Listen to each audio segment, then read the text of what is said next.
Hello friends, स्वागत है आप सभी का मैथ्स टॉनिक के यूट्यूब प्लेटफॉर्म पर। हम कर रहे थे स्टेट्स ऑफ मैटर, केमिस्ट्री का एक चैप्टर स्टेट्स ऑफ मैटर, पदार्थ की अवस्थाएं। अब यहाँ पे हमने लास्ट क्लास में पदार्थ के गुण, प्रॉपर्टीज़ और अवस्थाएं जो स्टेट्स होती हैं उनके बारे में बात की थी लास्ट क्लास में, जो मेरी तीसरी क्लास थी स्टेट्स ऑफ मैटर की। ये फोर्थ क्लास है। अब हम आगे कंटिन्यू करते हैं कि ठोस, सॉलिड, लिक्विड, गैस, इनको आगे डिस्क्राइब करेंगे, इनके बारे में जानेंगे ये क्या होती है और इनके बारे में क्या हमें जानना ज़रूरी है। तो सबसे पहले हम लास्ट क्लास का थोड़ा सा वापस रिवाइज कर लेते हैं कि मूल तीन अवस्थाएं होती है, जो मूल स्टेट्स होती है वो तीन होती है, एक सॉलिड, एक लिक्विड और एक गैस। सॉलिड, लिक्विड और गैस। वैज्ञानिकों ने विभिन्न प्रयोगों से दो अवस्थाएं और प्राप्त की है, जो कि प्लाज्मा है और बोस आइंस्टीन कंडेंसेट है, BEC।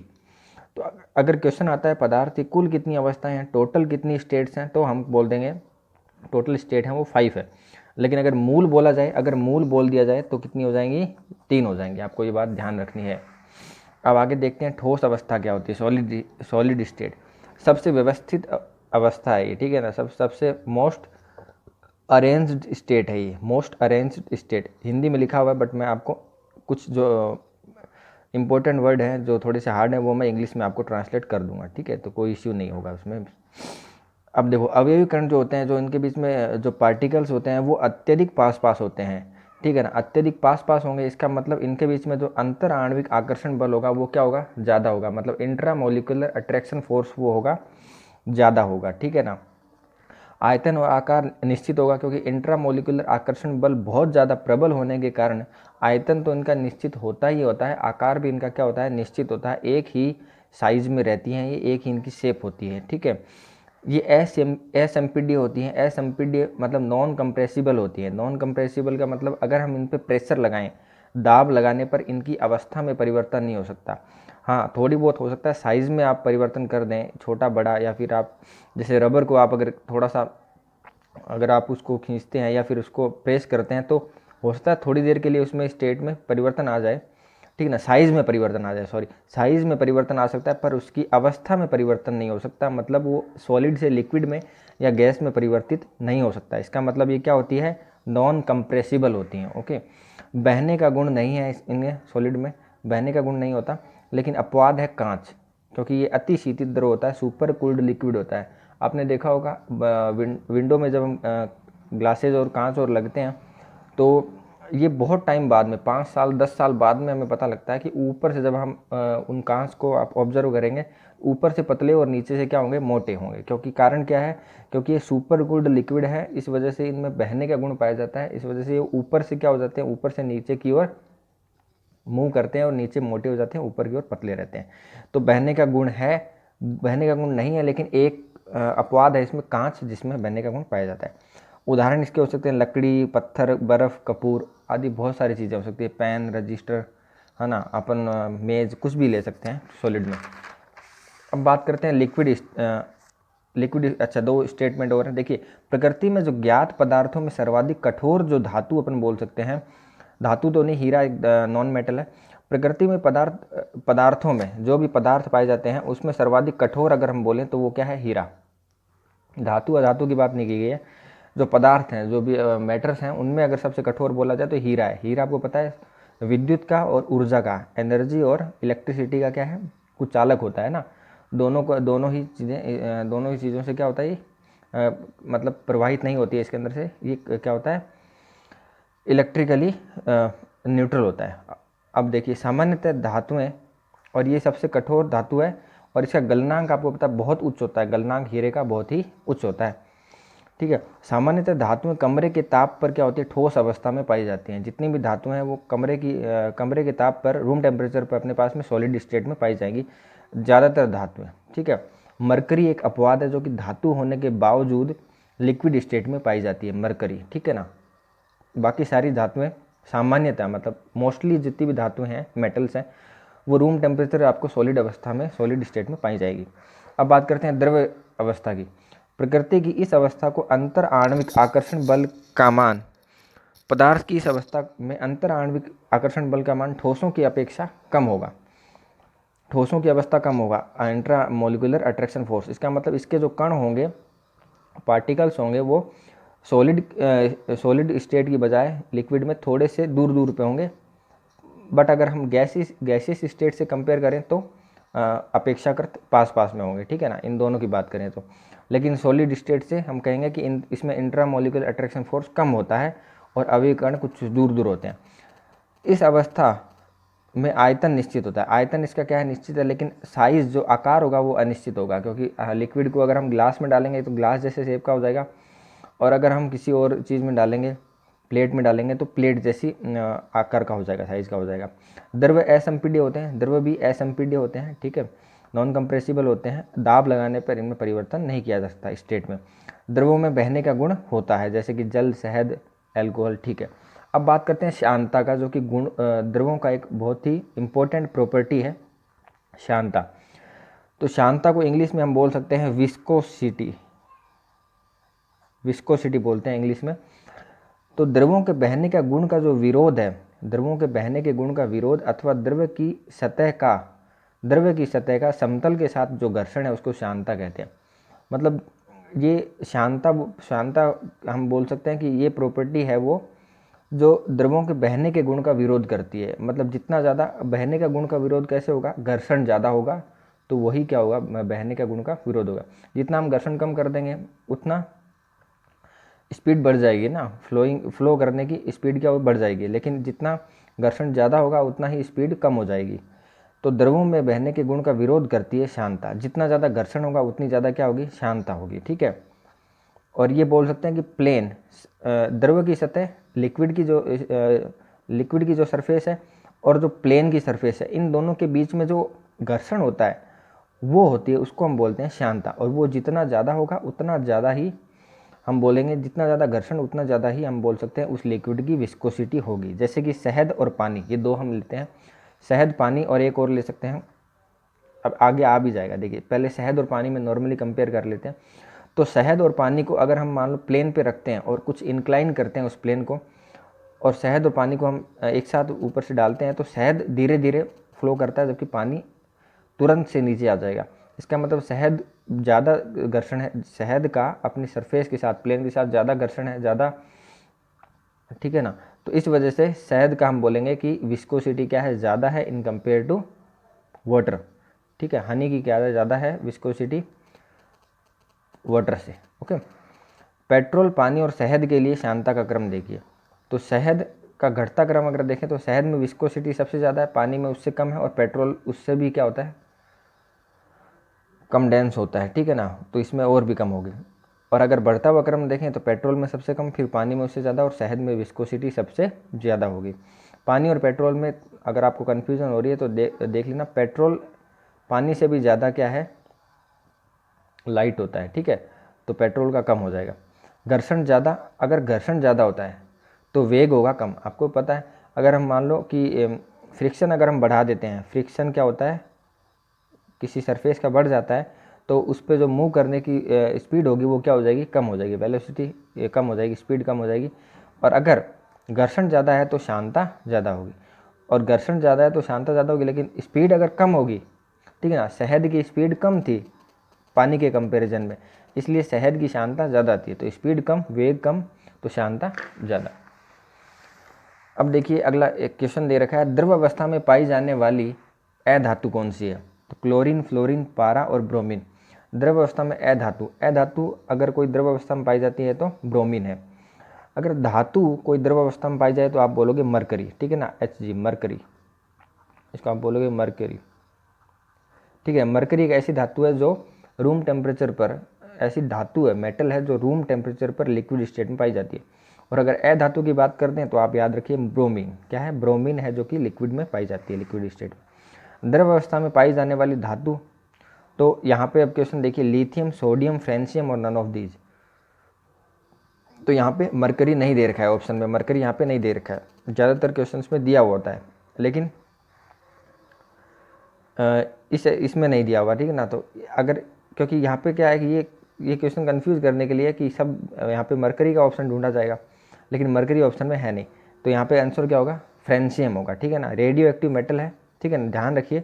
फ्रेंशियम भी एक ऐसी धातु है जो कि लिक्विड स्टेट में पाई जाती है रूम टेम्परेचर में। तो दो हो गए, मरकरी और फ्रेंशियम। मरकरी का तो काफ़ी बच्चों को पता होता है, बट फ्रेंशियम का बहुत कम बच्चों को पता होता है, ठीक है ना। तो इसका ध्यान रखिए। फ्रेंशियम भी क्या है, रूम टेम्परेचर पर लिक्विड स्टेट में पाई जाने वाली मेटल है। ओके, अब बात करते हैं गैसेसियस स्टेट की, गैस अवस्था। यह पदार्थ की सबसे अव्यवस्थित, हमने बात किया था जब सॉलिड स्टेट की, तो हमने कहा था सबसे व्यवस्थित है और इसमें इंट्रामोलिकुलर जो अट्रैक्शन फोर्स था वो सबसे ज़्यादा था। उसका उल्टा यहाँ पे होगा, यह पदार्थ की सबसे अव्यवस्थित अवस्था है। पदार्थ की इस अवस्था में कणों के मध्य अंतर आणविक आकर्षण बल का मान बहुत कम होता है, जिसके कारण कण दूर दूर होते हैं। तो इंट्रामोलिकुलर अट्रैक्शन फोर्स का मान क्या होता है, बहुत ही कम होता है। गैसों का आकार और आयतन दोनों ही क्या होते हैं, अनिश्चित होते हैं। जो सॉलिड थे उसमें आकार और आयतन दोनों निश्चित थे। जब हम लिक्विड पे आए तो उसका आयतन तो निश्चित था लेकिन आकार अनिश्चित था, ठीक है ना। आकार अनिश्चित था, लिक्विड को किसी में भी डालोगे वो उसी शेप का हो जाएगा, उसी पॉट के शेप का हो जाएगा, तो आकार अनिश्चित था। लेकिन गैसेसियस स्टेट में यहाँ पे आकार और आयतन, मतलब साइज एंड वॉल्यूम दोनों ही क्या है, अनिश्चित है। अगर मान लो आप अगर आप छोटे से पॉट में भी अगर आप कोई चीज़ करते हो, गैस है, तो वो अगर उसको ओपन कर दोगे इस पॉट को, तो वो पूरे रूम में स्प्रेड हो जाएगी, ठीक है। तो ये क्या है कि साइज, जितना ज़्यादा साइज होगा उतना ज़्यादा ये गैसों का प्रसार होता है, ठीक है। गैसों में बहने का गुण होता है, गैसों में बहने का गुण होता है।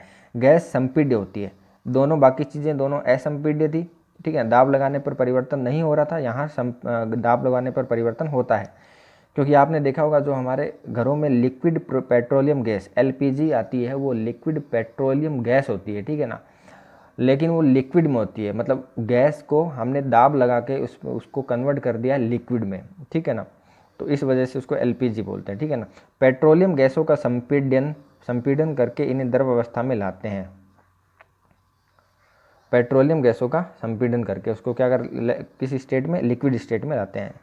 जैसे वायु, हीलियम, ऑर्गन, ये सब गैसेस स्टेट के एग्जाम्पल हैं।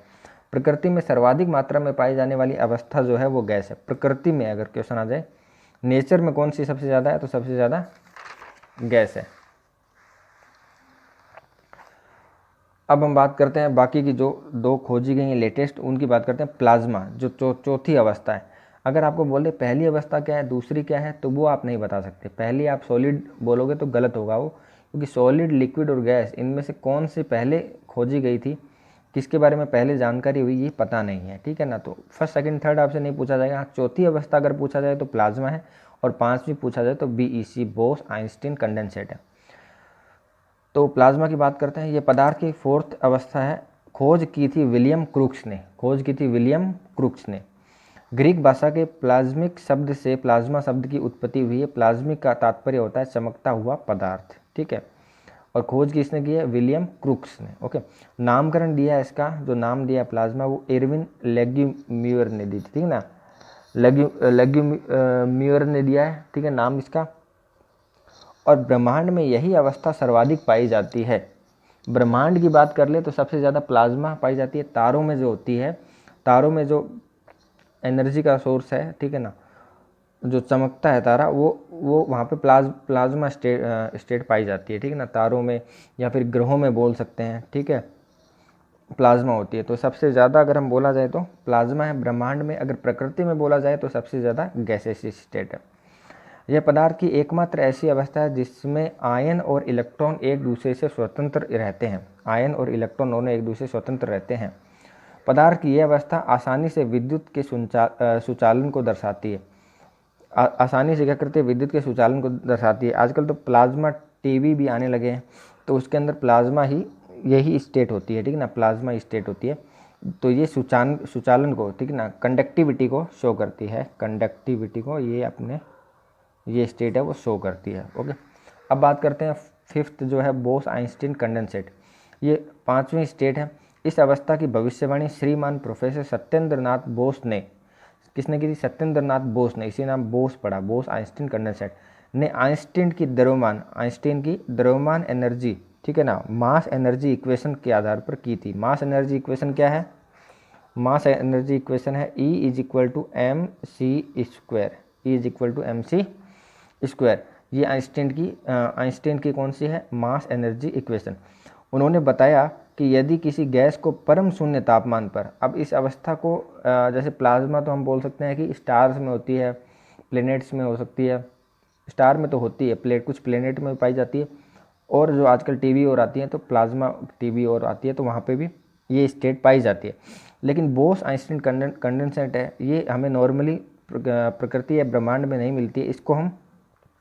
इसको प्राप्त करने का मतलब एक तरीका है कि इस स्टेप को हम फॉलो करेंगे तो हमें प्राप्त होगी, उसकी बात करते हैं। ठीक है, तो उन्होंने बताया, ठीक है ना, सत्येंद्रनाथ बोस ने ये कहा कि यदि किसी गैस को परम शून्य तापमान पर, परम शून्य तापमान होता है 0 केल्विन, 0 केल्विन, और उच्च दाब पर, तापमान कितना हो, परम शून्य, परम शून्य तो ताप हो 0 केल्विन, और उच्च दाब पर संपीड़ित किया जाए तो स्थूल क्वांटम परिघटना के प्रभाव से बोस आइंस्टीन कंडेंसेट अवस्था प्राप्त होती है। ठीक है ना, तो टेम्परेचर तो हमें रखना है परम शून्य 0 केल्विन, और दाब जो है वो रखना है उच्च। ठीक है ना, उस पर संपीड़ित अगर किया जाए तो स्थूल क्वांटम परिघटना के प्रभाव से, क्वांटम परिघटना मतलब क्वांटम मतलब पैकेट ऑफ एनर्जी, परिघटना के प्रभाव से वहाँ पे ये अवस्था प्राप्त होगी, BEC। इस अवस्था को प्राप्त करने के लिए संपीड़न के साथ साथ उच्च वोल्टता भी प्रवाहित करनी है। तो 3 कंडीशन होगी इसके अंदर, एक तो होगा परम शून्य तापमान,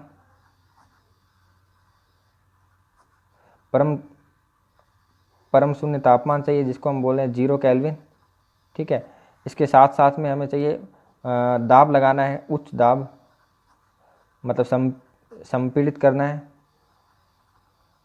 प्लस एक चीज़ और चाहिए, उच्च वोल्टता। ये 3 अगर कंडीशन हम दे देते हैं तो हमें ये स्टेट प्राप्त होगी, जो कि होगी बोस आइंस्टीन कंडेंसेट। ठीक है, बात आई समझ में। तो ये हमें इन तीनों चीज़ों के अलावा तीनों चीज़ों को, हम तीनों स्टेप्स को फॉलो करेंगे तब हमें ये स्टेट प्राप्त होगी। ऐसे नॉर्मली ये प्रकृति में या ब्रह्मांड में नहीं पाई जाती। अब देखिए पदार्थों में अवस्था परिवर्तन। ठीक है ना, अवस्था स्टेट का परिवर्तन कैसे होता है कि अगर कोई ठोस है, सॉलिड है, सॉलिड, ये लिक्विड,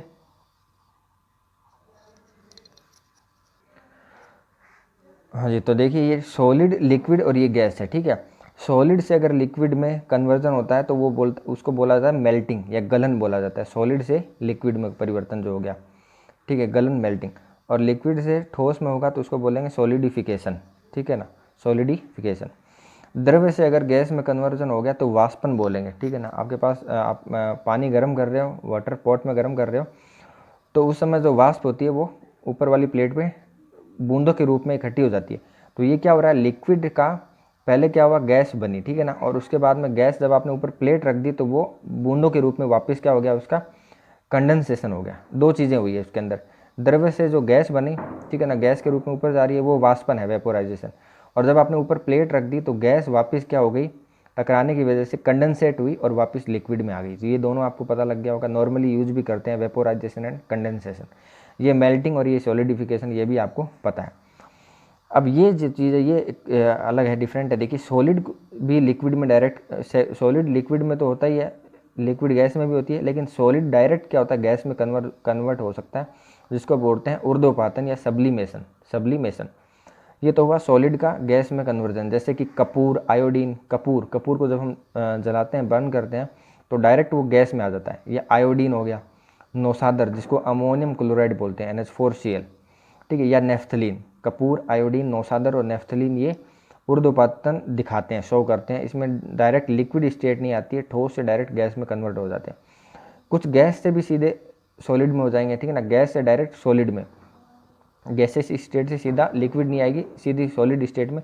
उसको क्या बोलते हैं, उसको भी ध्यान रखना आप, सब्लिमेशन ही बोला जाता है। तो यहाँ दोनों तरफ सब्लिमेशन है और ये चारों आपको पता ही होंगी। ठीक है, या एक बार इस पर आप गौर कर सकते हो, मेल्टिंग, वाष्पन और संघनन, ये तो हमें पता होता है, ये सॉलिडिफिकेशन होती है, इसको नाम आप ध्यान रख लेना। ठीक है ना, गैस से जो सॉलिड बनती है उसको भी ऊर्ध्वपातन बोलते हैं, उसको निक्षालन भी बोल देते हैं, जिसको लीचिंग बोलते हैं, लीचिंग, निक्षालन। गैस CO2 को निक्षालन से हम शुष्क बर्फ में चेंज कर सकते हैं। जो गैस CO2 होती है, गैसेस से CO2 होती है, उसको निक्षालन या ऊर्ध्वपातन, सब्लिमेशन से हम ड्राई आइस में भी हम कन्वर्ट कर सकते हैं, ड्राई आइस। इसको बोलते हैं solid CO2, solid CO2। Okay, अब बात करते हैं पदार्थों में परिवर्तन, चेंज इन मैटर। पदार्थों में गुणों के आधार पर दो प्रकार का परिवर्तन होता है, एक होता है भौतिक परिवर्तन और एक होता है रासायनिक परिवर्तन। ठीक है, इस तो भौतिक परिवर्तन क्या होता है, जिसमें स्टेट में फ़र्क आ जाए। ठीक है ना, स्टेट में परिवर्तन मतलब कि लिक्विड से गैस या गैस से सॉलिड से लिक्विड में कन्वर्जन हो गया। स्टेट अगर चेंज हो रही है वो भौतिक परिवर्तन होता है, और अगर केमिकल चेंज हो रहा है सिर्फ, ठीक है, तो वो होता है रासायनिक परिवर्तन। ठीक है, इसके बारे में हम नेक्स्ट क्लास में बात करेंगे। आज के लिए इतना ही लेक्चर होगा।